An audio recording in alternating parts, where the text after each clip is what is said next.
Dimly's Day at School. A modern fable. One time in Wyoming, an 8-year-old boy named Dimly Jones arrived at the airport. With him was his mother, Sarsaparilla Jones.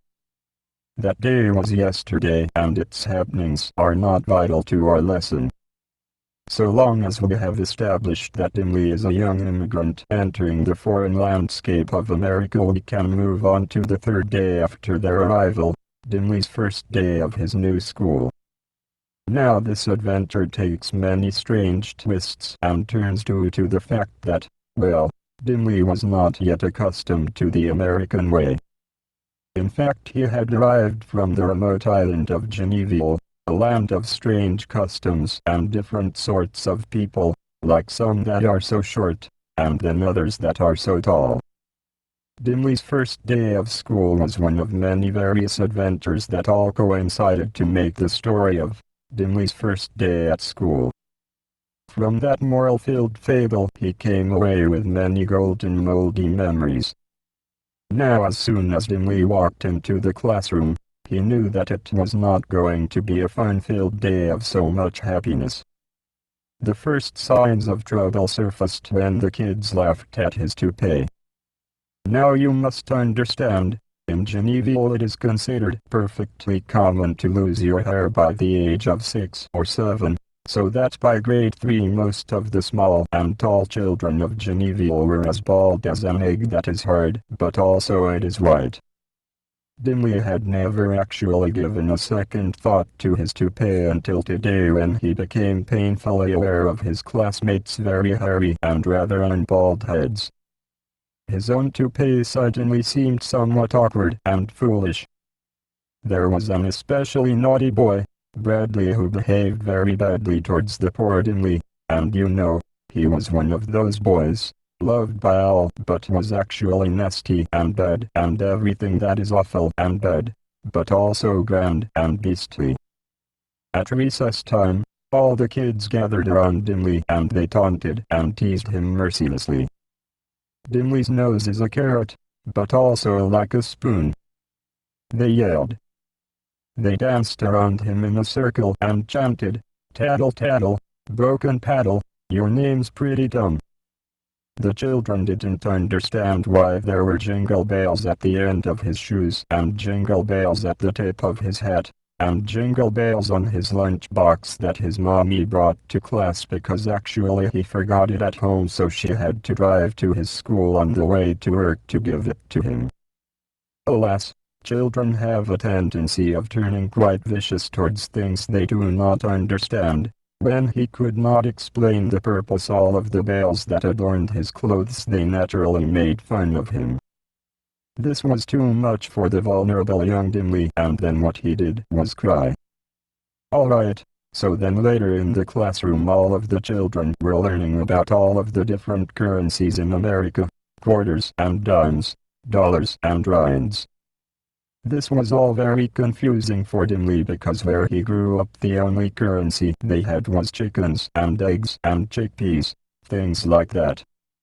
You had to barter several chickens for the purchase of a sack of assorted prunes and troons. A goose was worth 3 chickens and a half and 2 small fowls. A chicken was worth sickles and pickles of bits and trots.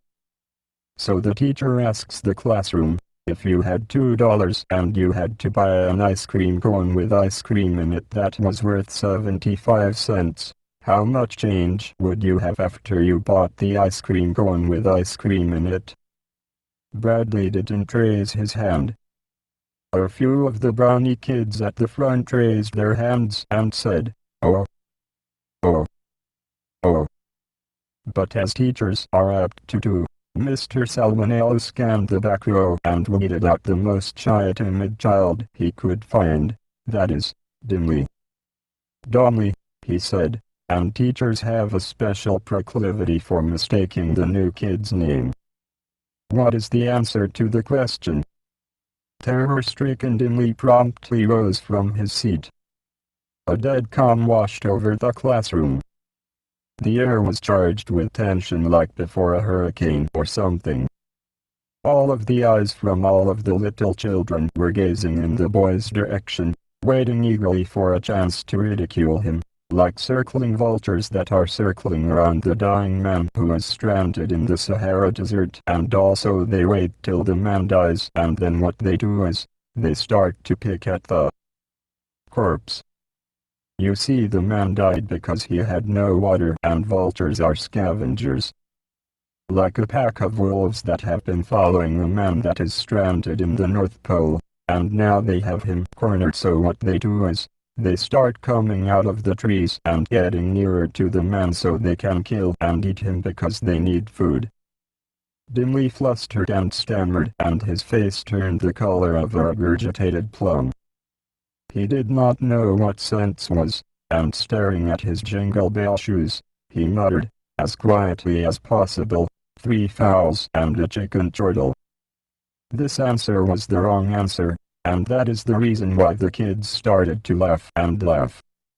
The tension was broken, and long-suppressed laughter erupted into the room. The chaotic noise soon arranged itself and began to take the form of another derogatory chant. If you want to know how to count, then figure it out. The teacher in vain tried to silence the classroom, and then the bell rang, and then the time was lunchtime. Dimly wrangled down the hall, unsure of where to go, and feeling rather glum. His lunchbox bells jingled a merry tune while he walked, stuffed with biscuits and some plums, contradicting his mood with every step. Why can't I go back to Genevial? He thought to himself. People understand me there. People aren't vicious there. If only I understood the way things are here. If only I was like the other children and didn't have a toupee. Dimly tripped across a doorstep and found himself staring at a regurgitated plum.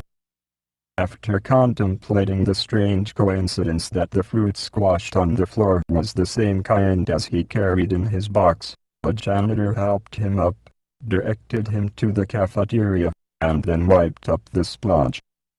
As soon as Dimly entered the cafeteria door, he felt the drizzling drizzle of slime dripping down his face. Egg slime it was, the kind of slime that came from broken eggs when they hit you. Hey, spoon with a mop heart.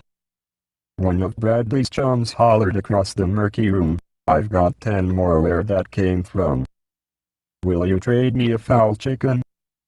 The other kids laughed, then continued eating their rivolini. It's what all the cool kids ate for lunch. Dimly found an empty seat and opening his lunchbox then proceeded to eat his pasha fruit. What then happened was, that he saw everyone that made fun of him always, and they were looking at him while he was eating. This made him feel bad and sad, and anyways he wasn't that hungry.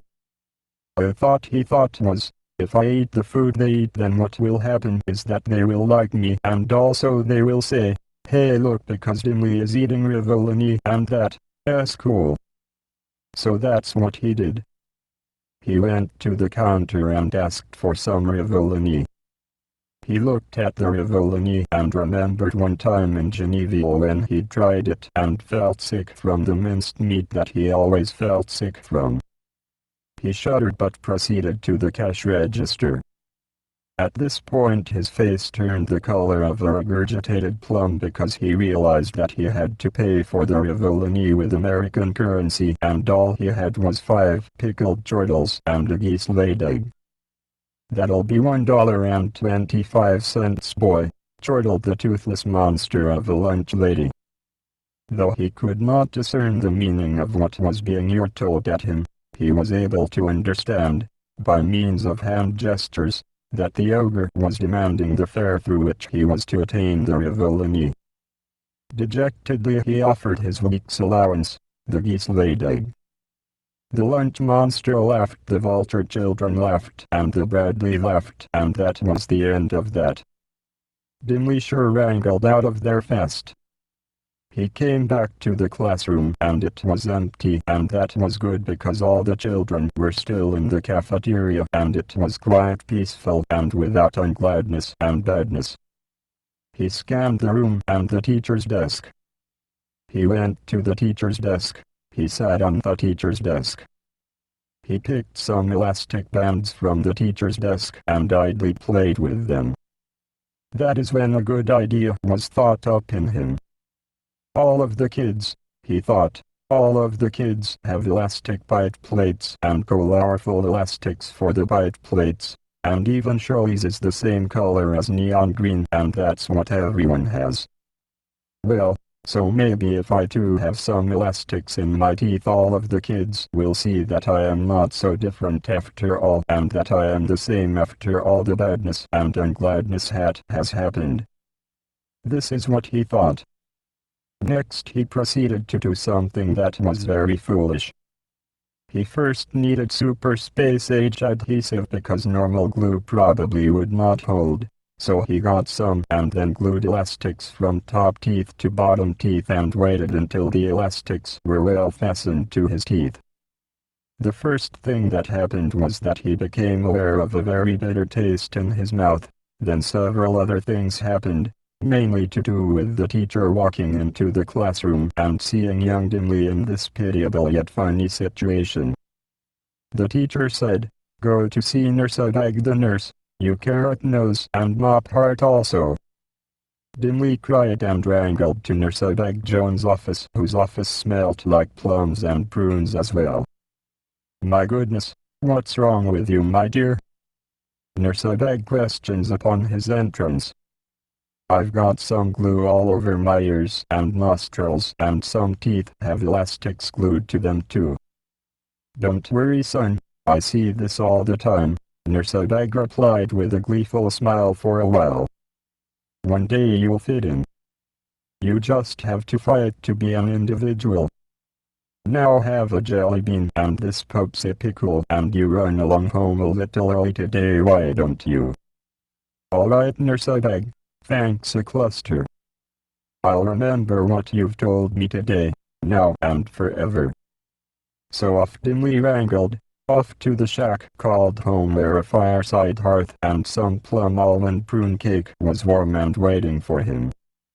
"Mom, I'm home early today," Dimly called out at the side of sarsaparilla. "I learned the most important instruction I could ever follow." "What's that, dear?" she responded, excited at his excitement. "I learned that you should struggle to be an individual." "You certainly should, dear. I guess the moral of this story is, if you're happy and you know it, figure out how."